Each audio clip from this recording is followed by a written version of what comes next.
Who told you that the prayers of family members don't have the power to protect, help, elevate, present, and push one another to the presence of God?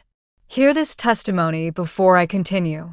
A woman dreamt that her husband fell into a very dirty pit and looked messy. She told her husband.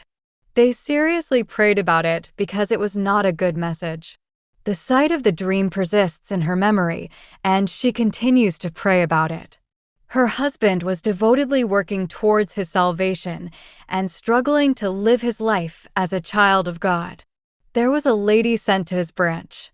After 2 weeks, he noticed that the new lady always looked deep into his eyes. He didn't take her seriously until one day.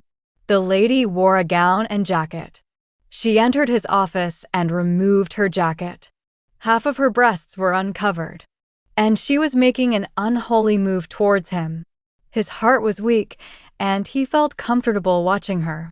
Immediately he heard a voice, not his wife's voice this time, but a man's voice, and a very serious voice said, "You are falling into a very dirty pit." He automatically became alert and shouted at the lady. The sound of his voice cut the lady off. She trembled and stood still, confused and lost. The man moved to call the head office and asked for her removal. She apologized and sincerely begged for forgiveness. A staff member who overheard the noise came into the office. She understood the situation and told the lady outright that she was warned, but she insisted, believing that all men are the same.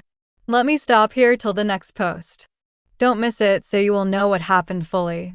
The family that prays together always wages a massive war against the evil, enemies, and invisible destroyers.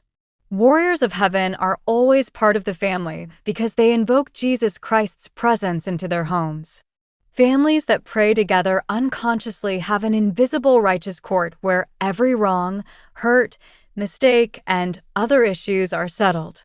Anger or pain doesn't last long because one person will speak out, and everyone with love will peacefully explain things to the offender and plead to the other person to forgive and forget. Everyone values peace and harmony in their homes. A family that prays together constantly draws down God's presence into their home and lives. And Jesus Christ will always be at the center of the family because Master Jesus Christ said in Matthew 18 verse 20, "For where 2 or 3 are gathered in my name, I am there among them."